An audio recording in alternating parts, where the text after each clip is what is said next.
নমস্কার, সবাই ভালো আছেন তো? আমি স্নেহময়। আজ আপনাদের শোনাতে এসেছি আমার বন্ধুর বাড়ির মনসা পুজোর গল্প। সোমবার বিকেলবেলায় বেরিয়েছিলাম কলকাতা যাবার জন্য। জানেনই আপনারা যে সোমবার দিন নিম্নচাপের প্রভাবে ভয়ঙ্কর বৃষ্টি হচ্ছিল সারা বাংলা জুড়েই। সেরকম বৃষ্টি মাথায় করেই আমরাও বিকেলবেলা ট্রেন ধরে নিয়েছিলাম কলকাতা যাব বলে। আজকে যেতে হবে বেহালা, সরসুনা থেকে আর একটু ভেতর দিকে যেতে হয়। তো যখন মেদিনীপুর থেকে ট্রেন ছাড়লো তখনও ঝমঝমিয়ে বৃষ্টি হচ্ছে রীতিমতো। আধভেজা হয়ে আমি আর টুকাই শুধু বেরিয়েছি আজকে যাবার জন্য। আর হাওড়াতে আমাদের আর একজন বন্ধু আমাদের সাথে যুক্ত হবে, অভিজিৎ। বাকিরা আর কেউ যেতে পারেনি বিভিন্ন কাজের কারণে। আমরা দুজনে আজকেই বেরিয়ে পড়েছি। লোকাল ধরতে হয়েছে, সেই সময় কোনো এক্সপ্রেস ছিল না বলে। কিন্তু লোকাল ট্রেনের দুরবস্থাটা একবার দেখুন। পাশ থেকে মালগাড়িও তাকে টপকে চলে যাচ্ছে। বারবার থামতে থামতে মেদিনীপুর থেকে হাওড়া পৌঁছতে প্রায় 4.5 ঘন্টা সময় লেগে গেল। এমনিতে সাধারণভাবে ট্রেনের টাইম লাগে 3 ঘন্টা 15 মিনিট বা 3.5 ঘন্টা। তার জায়গায় এখন এত ট্রেন যাত্রাটা মানে ভয়ঙ্কর হয়ে উঠেছে, দুর্বিষহ যাকে বলে, সেরকমই সাউথ ইস্টার্ন রেলওয়ের অবস্থা। হাওড়ায় যখন পৌঁছলাম তখন প্রায় সন্ধে 7টা। চারপাশে জলে জলমগ্ন। তবে আজকে একটা ব্যাপার ছিল যে মানুষজনের ভিড় কিন্তু অনেকটা কম ছিল। যাদের একান্তই বেরোতে হবে, অফিস ফেরত যাত্রীদের, তাদেরকেই দেখা যাচ্ছিল এবং সেই ভিড়টা অনেকটা কমে গেছিল। এই যে হাওড়া বাস স্ট্যান্ডের অবস্থা দেখুন, সেখানেও বেশ ভালোই জল জমেছে।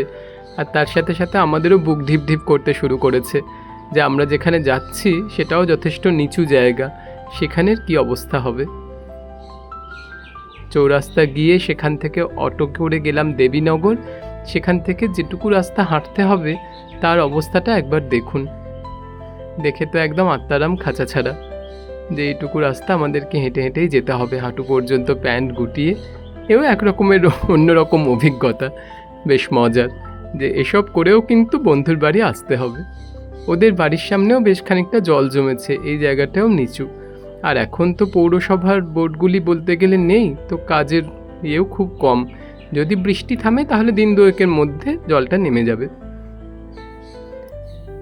আমরা যখন পৌঁছলাম তখন মায়ের অধিবাস শুরু হয়ে গেছে। 9:30 বেজে গেছে, 9:30 পেরিয়ে গেছে। এই যে এখানে চলছে অধিবাস। এখানে থাকে আমার বন্ধু সুমন, আর তার সাথে সৈকত থাকে।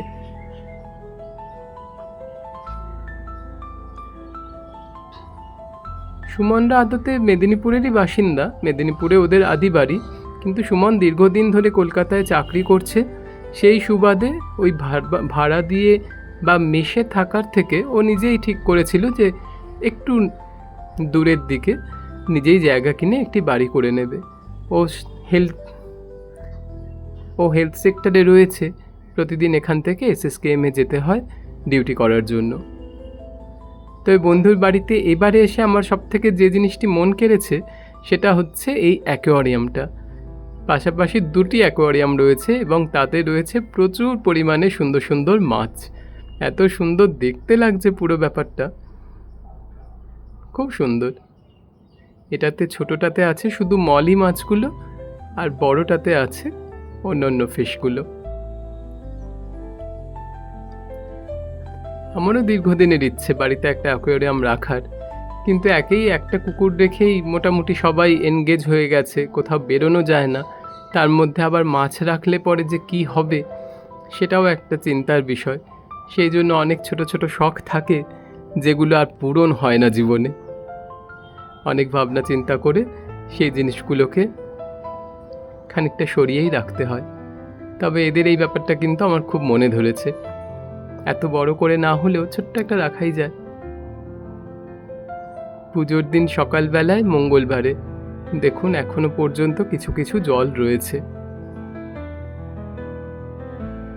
সুমনের বাড়িতে যেহেতু দেবী প্রতিষ্ঠিতা রয়েছেন, মূর্তিতে পুজো হয়, সেই জন্য ওর এখানে যেটুকু ফাঁকা জায়গা রয়েছে সেখানে প্রচুর পরিমাণে ফুলের গাছ লাগিয়েছে, এবং যার মধ্যে জবাটারই প্রধান। বিভিন্ন ধরনের ফুলের গাছ আছে এবং প্রচুর পরিমাণে ফুল ফুটেও রয়েছে। বাড়ির এই পিছন দিকটাতে মাটি ফেলে ফেলে অনেকটা উঁচু করা হয়েছে, যার জন্য এখানটাতে কিন্তু জল জমেনি সেভাবে, তাই জন্য গাছগুলো বেঁচেই রয়েছে। আর অজস্র ফুল ফুটে রয়েছে, বিভিন্ন ধরনের জবা, লক্ষ্মী জবা, লাল জবা, গোলাপি জবা, থোকা জবা, সিঙ্গেল জবা, এমনকি নীল কালারেরও একটা জবা রয়েছে দেখলাম। এই জবাটি আমার খুব সুন্দর লেগেছে, হালকা গোলাপি একদম। ছাড়া কাঞ্চন, স্থলপদ্ম, টগর সব কিছুই রয়েছে। ছোট একটা বেল গাছও লাগিয়েছে দেখলাম, শিউলিও আছে, খুব সুন্দর কিন্তু। আর ওদের এই এলাকাতে যখন প্রথম ও বাড়ি করেছিল তখন বেশ ফাঁকা ছিল ক্ষুদিরাম পল্লীর এপাশটাতে, কিন্তু এখন প্রচুর বাড়ি হয়ে গিয়েছে, তবু ওর ঘরের ঠিক পিছনটাতেই এখনও অনেকটা জায়গা ফাঁকা রয়েছে। সেটা একটু জলা জায়গা, এই জন্য এরকম কচু বন হয়ে গিয়েছে। আর দূরে ওই ফ্ল্যাটগুলো দেখা যাচ্ছে, ওটা হচ্ছে মার্লিনের একটা আবাসন। প্রচুর ফ্ল্যাটও আছে কিন্তু, আর যোগাযোগ ব্যবস্থাও খুব খারাপ নয়, অনেক রাত পর্যন্ত অটো চলে, চৌরাস্তা থেকে অটো পাওয়া যায়। সকাল সকাল আমরা বসে পড়েছি কাজে, স্নান টান করে। যেহেতু মা পদ্মাবতীর পুজো, সেই জন্য এখানে পদ্মফুল প্রচুর লাগে, আমরা সেই পদ্মফুলগুলোকে ফুটিয়ে নিচ্ছি। এরপর ফল কাটা এবং বিভিন্ন কাজগুলোও থাকবে। অনেক অনেক মালা কিনে আনা হয়েছে। সুমনা সৈকত গিয়ে কোলে মার্কেট থেকে ফুলের বাজারটা করে নিয়ে এসেছিল।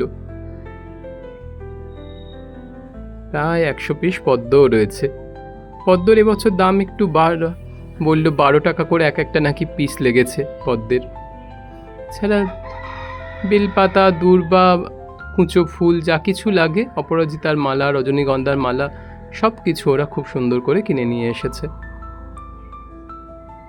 এতগুলো পদ্ম ফোটানোর তো সময় লাগবে, সেই জন্য আমরা 3 জন মিলে বসেছি। এই দেখুন বাইরের অবস্থা। ওরা গেছিল জল ভরবার জন্য, জল ভরে নিয়ে আসছে এরকম জল পেরিয়ে পেরিয়ে। একটু দূরেই একটি পুকুর রয়েছে, সেখান থেকে জল ভরে নিয়ে আসতে হয়।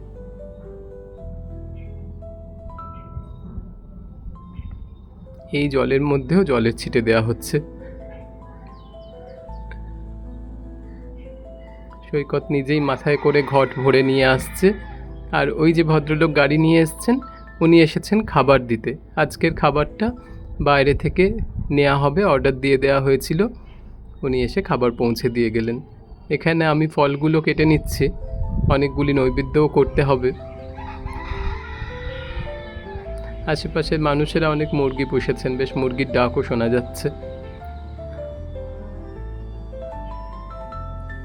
আর এখানে চলছে ভোগ রান্নার প্রস্তুতি। সুমন সব কিছু গুছিয়ে টুছিয়ে দিচ্ছে।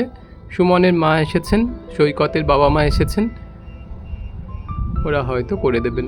ভোগের মধ্যে থাকা অন্নভোগ, বিভিন্ন ভাজাভুজি আর ইলিশ মাছ। এই যে পুজো শুরু হয়ে গিয়েছে, চলুন আমরাও গিয়ে সেখানে একবার বসি। টুকটাক সব কিছু গোছগাছ করে দিয়েছি।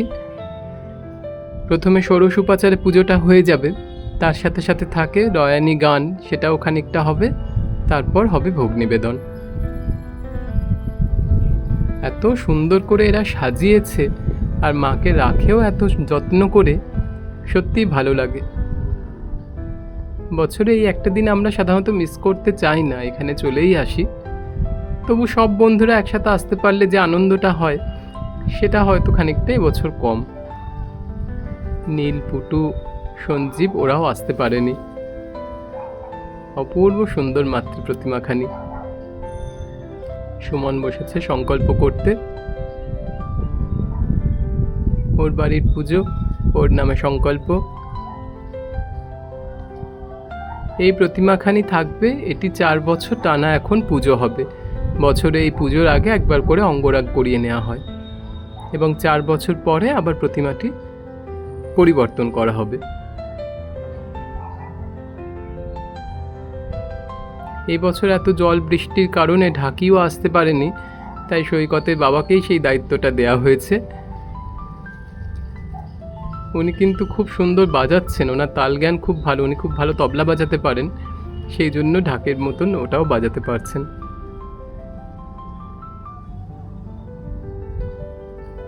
আমরাও সবাই পুজো দেখতে বসেছি। আসলে যতটাই জায়গা থাকুক না কেন আমাদের কাছে সবসময়ই মনে হয় যে জায়গা খুব শর্ট হয়ে যাচ্ছে, সেই জন্য কিছু করার নেই, বিছানাতেও খানিকটা বসতে হয়েছে। এর মধ্যেই ঠাকুর, এর মধ্যেই সব কিছু, শহরে থাকা তো বুঝতেই পারেন। বাংলাদেশের মানুষদের মধ্যে এই রয়ানি গানের কিন্তু খুব প্রচলন। মনসা পুজোর 1 মাস আগের থেকে শুরু হয়ে যায় বিভিন্ন জায়গায় ছোট ছোট গ্রুপ করে গান গাওয়া, এবং এই মনসা মঙ্গল যে বিজয় গুপ্তের লেখা কাব্যটি রয়েছে সেটিকেই সুর করে পড়া হয়। ওটি এখন চলছে, বাকিরা সবাই ধুয়ো দিচ্ছে।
পুজো শেষে এবার আরতি। চলুন আমরাও গিয়ে এবার খাওয়া দাওয়া করে নিই। আজকের আমাদের মেনুতে আছে ভাত, ঝুরি আলু ভাজা, মিক্স ভেজ, ডাল, ধোকার ডালনা, মাছ, চাটনি, পাঁপড়। আজ এই পর্যন্তই। খুব তাড়াতাড়ি ফিরবো আরেকটি নতুন ভিডিও নিয়ে। ধন্যবাদ।